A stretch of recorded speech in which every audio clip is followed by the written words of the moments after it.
Welcome, brave souls, to Whispers in the Dark, your go-to channel for spine-chilling tales and haunted histories. Here, we delve deep into the eerie corners of the world, where shadows whisper secrets and walls echo with stories untold. Today, we embark on a chilling journey through one of the most historically rich and undeniably haunted regions in the United States, Georgia. Known for its picturesque landscapes, vibrant culture, and storied past, Georgia is also home to some of the most haunted places you'll ever encounter. From the creaking floorboards of centuries-old plantations to the ghostly streets of abandoned towns, this southern state holds countless mysteries waiting to be uncovered. In this two-part series, we will explore the dark side of Georgia's charm, peeling back the veil of its haunting allure. This first installment sets the stage for an unforgettable dive into the supernatural. We'll uncover the chilling legends behind some of Georgia's most infamous locations, where history and horror collide in ways that defy explanation. Whether you're a skeptic or a believer, prepare to have your curiosity piqued and your courage tested as we venture into the unknown. So grab your flashlight, keep your wits about you, and join us as we step into the shadows of Georgia's haunted past. Let the whispers begin. The haunting legacy of Savannah, a city steeped in spirits. As we delve deeper into Georgia's haunted tapestry, no exploration would be complete without shining a spotlight on Savannah, a city often hailed as America's most haunted.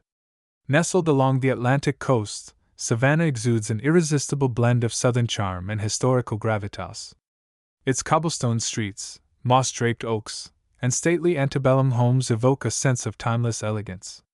Yet beneath this picturesque facade lies a darker narrative, one steeped in tragedy, death, and restless spirits. Savannah's reputation as a paranormal hotspot is no accident.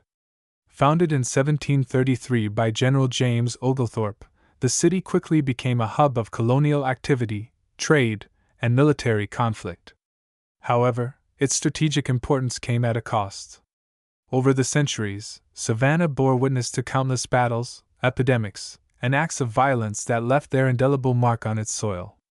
The city's grid-like layout, designed by Oglethorpe himself, is said to include hidden tunnels and underground pathways, rumored to have been used for everything from smuggling to secret burials during times of plague.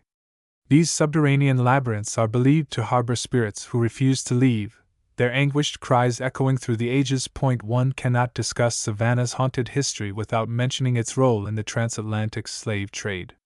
The city's prosperity was built on the backs of enslaved Africans, whose suffering has left an enduring imprint on its collective soul. The historic district, with its grand mansions and ornate churches, stands as a testament to wealth accumulated through human exploitation. Many believe that the spirits of those who endured unimaginable hardships continue to linger, seeking justice or solace in the afterlife. Among the most notorious sites in Savannah is the Sorrel-Weed House, a Greek revival mansion that has earned a reputation as one of the most haunted houses in America. Built in the 1840s, the house is steeped in tragedy, including rumors of murder, suicide, and forbidden love. Visitors and paranormal investigators alike have reported hearing disembodied voices, seeing shadowy figures, and experiencing inexplicable cold spots. Some claim to have witnessed full-bodied apparitions, while others describe being overcome by overwhelming feelings of dread. The Sorrel-Weed House serves as a chilling reminder that the past never truly fades, it simply waits for the right moment to make itself known. Another iconic location is Colonial Park Cemetery, a final resting place for thousands who lived and died during Savannah's tumultuous early years. Plagued by yellow fever outbreaks, the cemetery became overcrowded, leading to hasty and improper burials. Legend has it that vandals once desecrated the graves, rearranging headstones and leaving many bodies lost to time. It's said that the spirits of those buried here wander the grounds at night, searching for peace, or perhaps revenge. Paranormal enthusiasts report strange occurrences within the cemetery's wrought iron gates, from ghostly figures gliding between tombstones to eerie whispers carried on the wind. What makes Savannah particularly unique is how seamlessly its haunted history intertwines with everyday life. Ghost tours are a staple of the city's tourism industry, drawing visitors eager to glimpse the supernatural. Historic inns like the Marshall House and the Hampton Lillibridge House boast their own spectral residents, offering guests a chance to sleep under the same roof as restless spirits. Even casual strolls through Savannah's squares reveal subtle signs of otherworldly presence: shadows that move when they shouldn't, doors that open and close on their own, or the faint scent of perfume wafting through empty halls.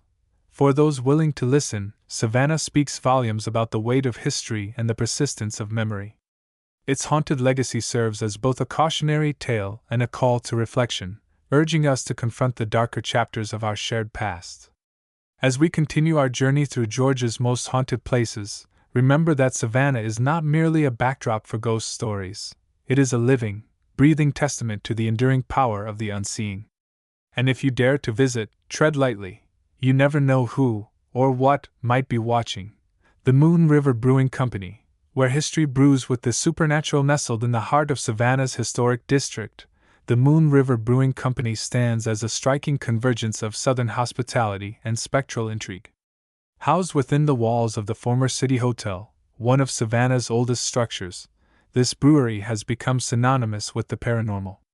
Originally constructed in 1821, the building has borne witness to nearly 2 centuries of human drama, from opulent gatherings in its heyday to squalid conditions during its decline as a flophouse.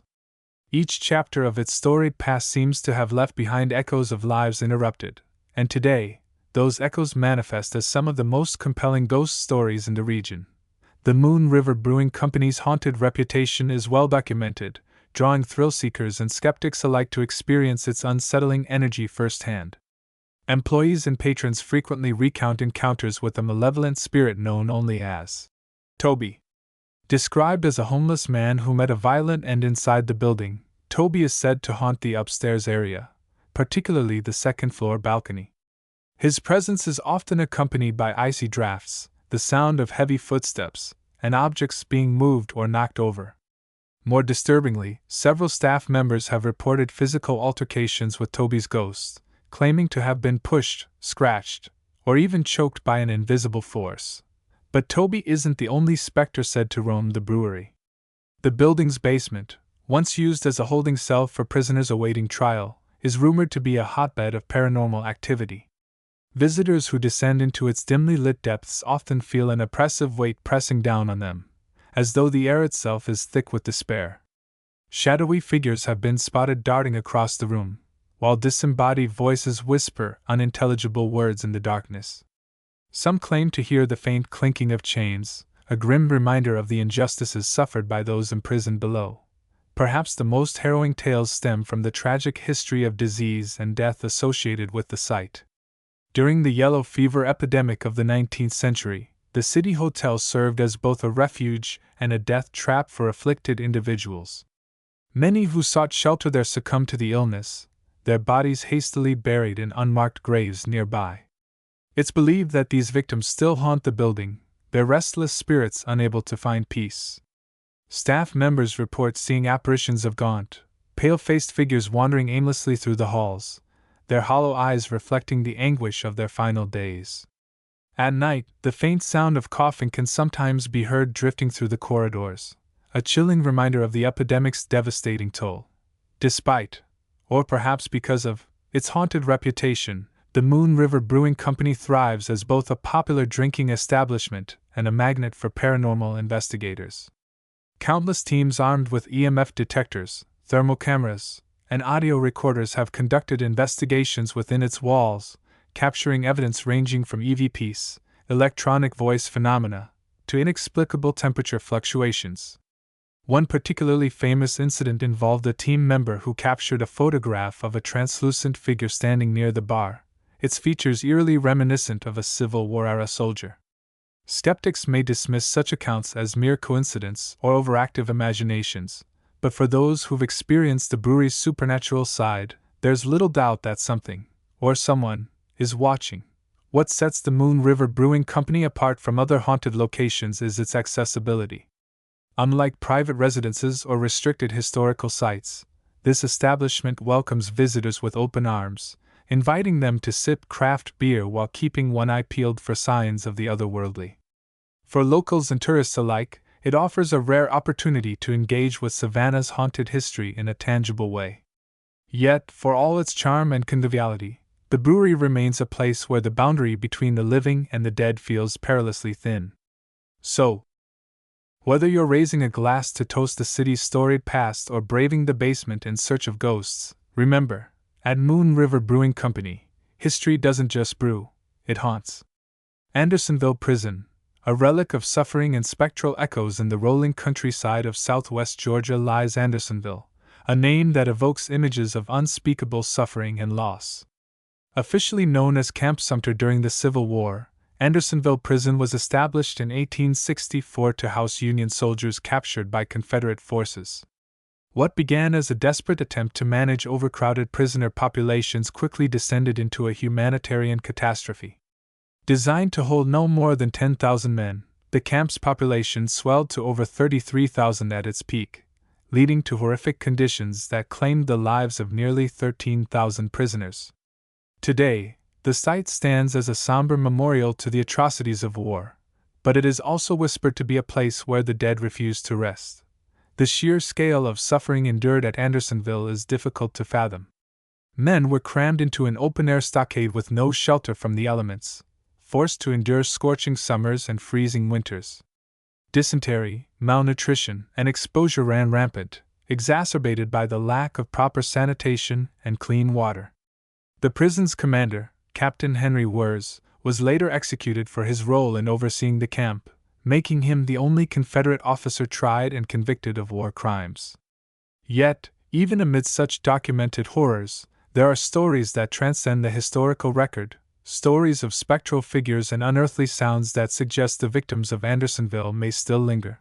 Visitors to the Andersonville National Historic Site often report eerie sensations as they walk among the reconstructed stockade walls and rows of simple white markers.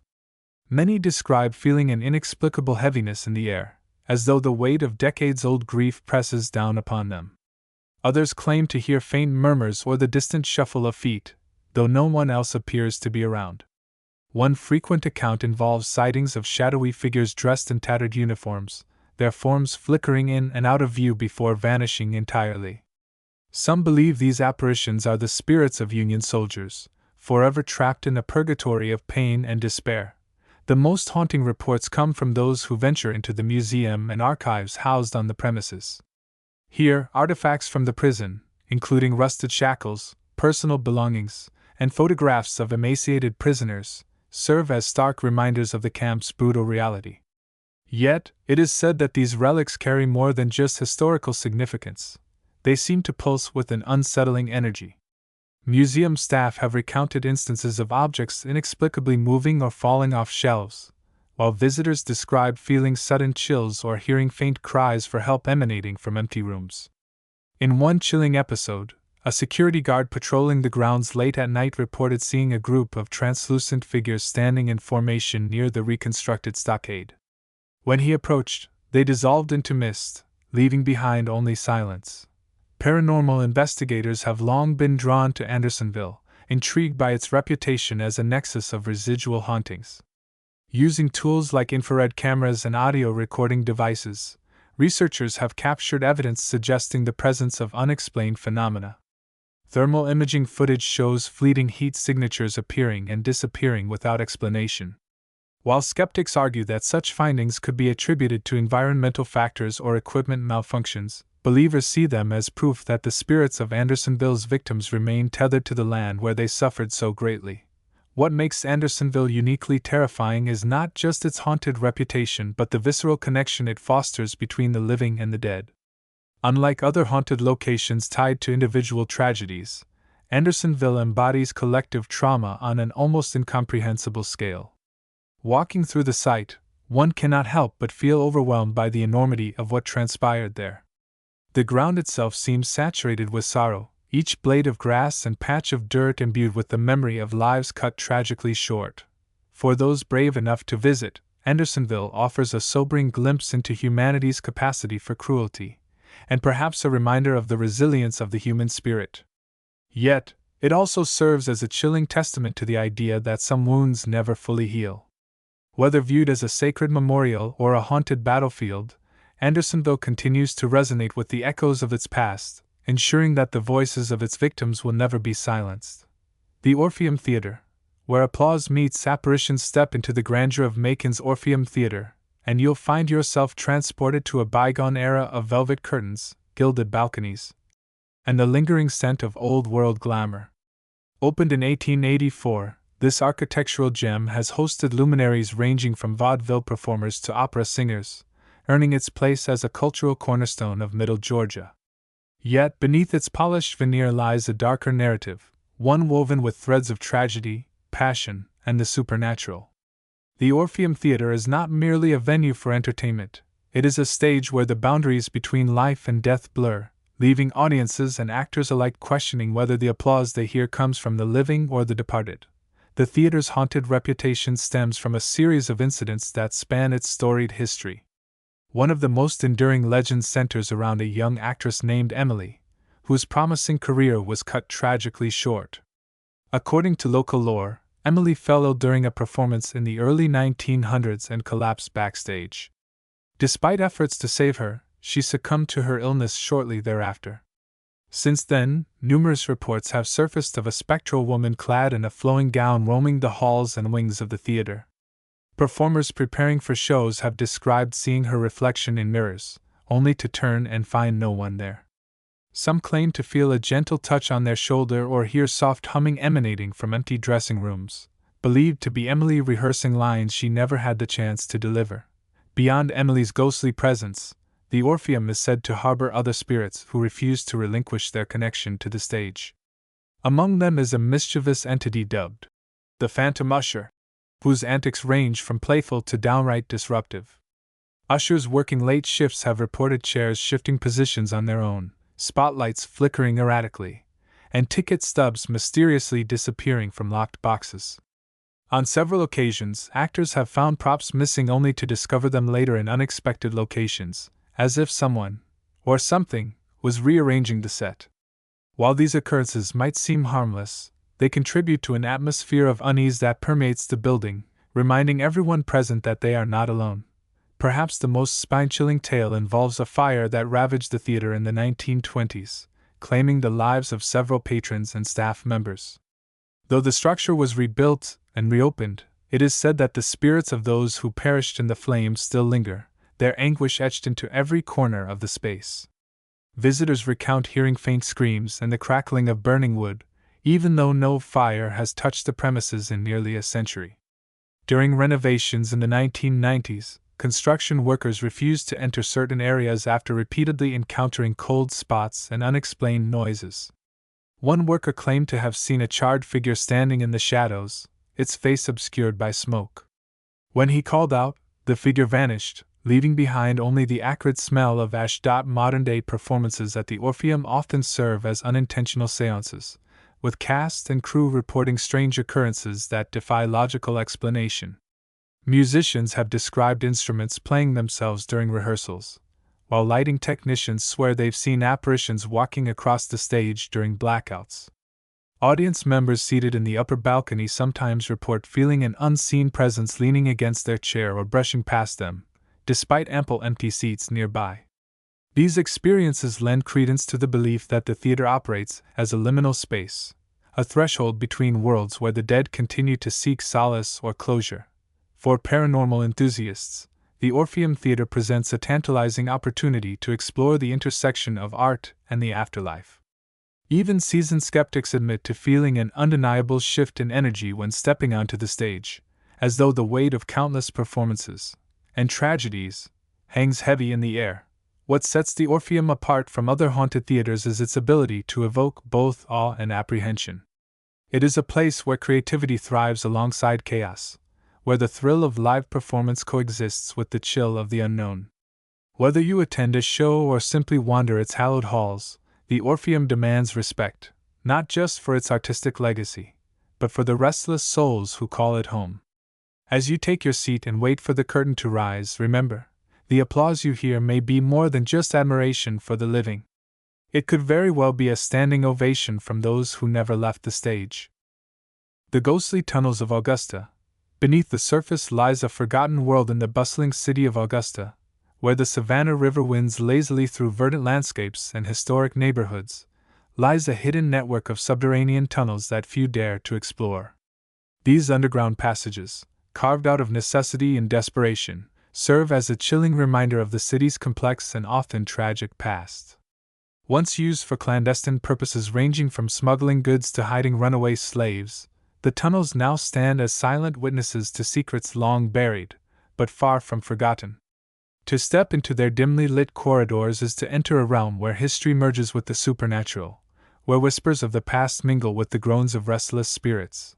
The origins of Augusta's tunnel system date back to the early 19th century, when the city was a thriving hub of commerce and trade.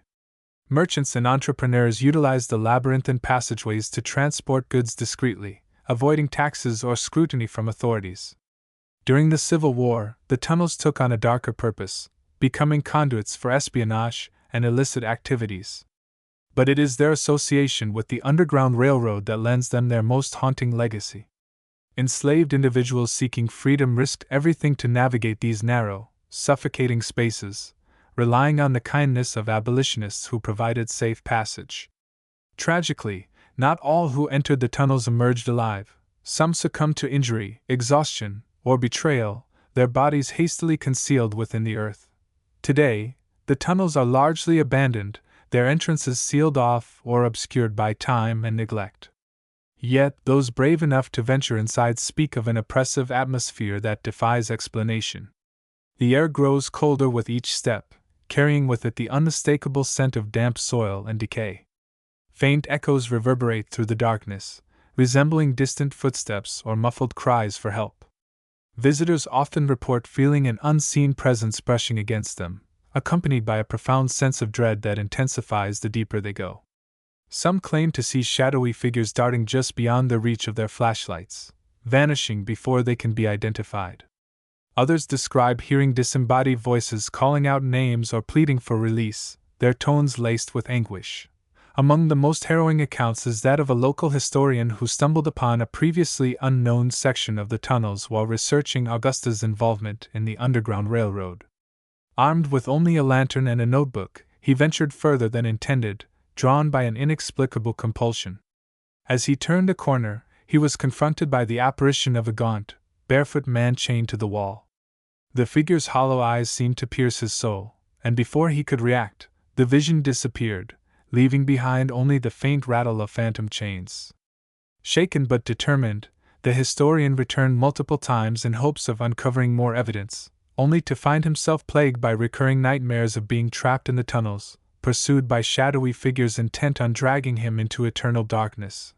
Paranormal investigators have long been fascinated by Augusta's subterranean maze, conducting numerous expeditions in search of answers. Using advanced technology such as thermal imaging cameras and electromagnetic field detectors, they've captured intriguing anomalies that suggest the tunnels are indeed haunted. One team recorded a dramatic drop in temperature near a collapsed section of the passageway, accompanied by a spike in electromagnetic activity. Perhaps most unsettling was the discovery of handprints pressed into the dirt walls, their size and shape consistent with those of small children, an eerie testament to the families who once sought refuge in the tunnels. What makes Augusta's ghostly tunnels particularly unnerving is their ability to evoke primal fears. The claustrophobic environment, combined with the knowledge of the suffering that occurred there, creates a perfect storm of psychological unease. For those who dare to descend, the experience is akin to stepping into a nightmare, one where the line between reality and imagination blurs dangerously. Shadows seem to stretch unnaturally, sounds distort unpredictably, and the very walls appear to close in, as if the earth itself is conspiring to keep intruders trapped. Yet, amid the terror lies a poignant reminder of resilience and hope. The tunnels may be haunted, but they also symbolize the courage of those who dared to dream of freedom. Every footprint preserved in the dust, every whisper carried on the breeze, serves as a tribute to the countless lives shaped, or ended, by these hidden corridors. To explore Augusta's ghostly tunnels is to confront not only the supernatural, but also the enduring scars of history. And as you emerge back into the light, blinking against the brightness, you may find yourself haunted less by fear and more by reverence, for the stories etched into the darkness, and the spirits who refuse to be silenced. The Witch of Dahlonega, curses, gold fever, and eternal shadows nestled in the foothills of North Georgia. The town of Dahlonega owes much of its fame to the gold rush that swept through the region in the early 19th century. Yet beneath its glittering legacy lies a darker tale, one steeped in superstition, vengeance, and the supernatural. At the heart of this legend stands the enigmatic figure known simply as the Witch of Dahlonega, a woman whose name has been lost to time but whose curse continues to send shivers down the spines of locals and visitors alike. Her story begins not with riches, but with ruin, not with triumph, but with tragedy. The origins of the witch's tale trace back to the height of the Georgia gold rush in the 1830s, when prospectors flocked to Dahlonega in pursuit of fortune. Amidst the frenzy, a reclusive woman lived on the outskirts of town, shunned by society for her unconventional ways. Rumors swirled about her practicing folk magic, healing ailments with herbs, and casting spells to protect her modest homestead. To some, she was a healer and a wise woman; to others, a harbinger of ill omens. Regardless of perspective, her quiet existence was shattered when greedy miners encroached upon her land, driven by greed and convinced that her property concealed veins of untapped gold. When attempts to buy or intimidate her failed, the miners resorted to violence. They torched her cabin, destroying everything she held dear. As flames consumed her home, the woman emerged from the inferno, her hair singed and her eyes blazing with fury. Witnesses claimed she raised her hands skyward, uttering words in a language none could understand, before collapsing to the ground. Believing her dead, the miners celebrated their victory and began excavating her land. But their jubilation was short-lived. Within weeks, strange and inexplicable events began unfolding. Tools broke without cause, tunnels collapsed without warning, and men vanished without a trace. Those who remained spoke of hearing disembodied laughter echoing through the mines, accompanied by the sensation of icy fingers brushing against their skin. Word spread quickly that the woman had placed a curse on the land, condemning anyone who sought to exploit it for personal gain. Locals dubbed her the Witch of Dahlonega, and her story became a cautionary tale passed down through generations. Miners abandoned their claims, fearful of invoking her wrath, and the once thriving community surrounding her property fell into disrepair. Even today, the site of her former homestead is said to exude an aura of foreboding. Visitors report feeling an overwhelming sense of dread as they approach, as though unseen eyes are watching their every move. Some claim to see the faint outline of a woman standing atop a hill, her silhouette illuminated by moonlight, while others describe hearing faint chanting carried on the wind. Local folklore adds another layer of intrigue to the legend. Some say the witch's spirit haunts not only her land but also the nearby Consolidated gold mine, where her curse allegedly caused a catastrophic cave-in during the 19th century. Tour guides regale visitors with tales of ghostly apparitions spotted deep within the mine's tunnels, their faces contorted in agony. Others claim to have seen glowing orbs hovering above the sluice boxes, believed to be the spirits of miners doomed by the witch's hex. Even skeptics admit to feeling uneasy when exploring the mine, citing inexplicable drops in temperature and the sensation of being followed.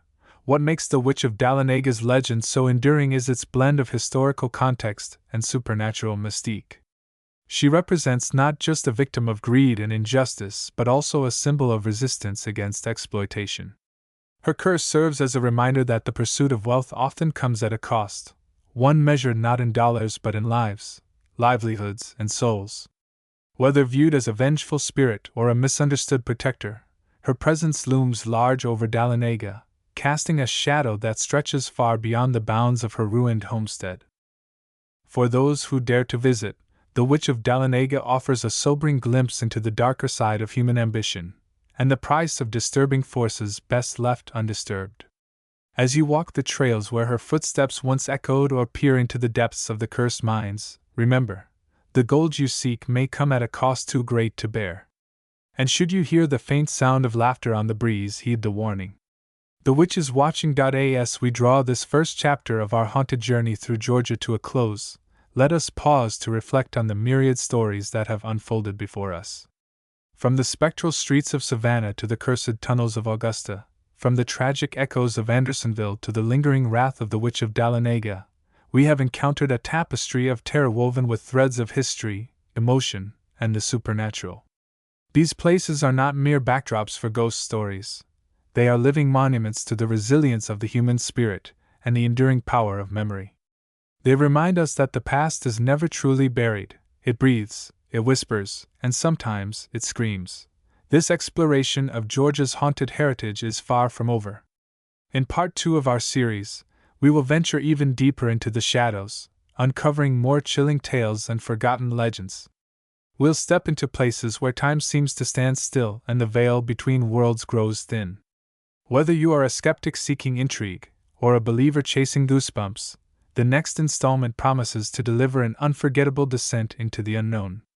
Until then, stay curious, stay brave, and remember, the darkest corners of history often hold the brightest truths. Thank you for joining us on this journey into the haunted heart of Georgia. Keep your lanterns lit. We'll see you soon.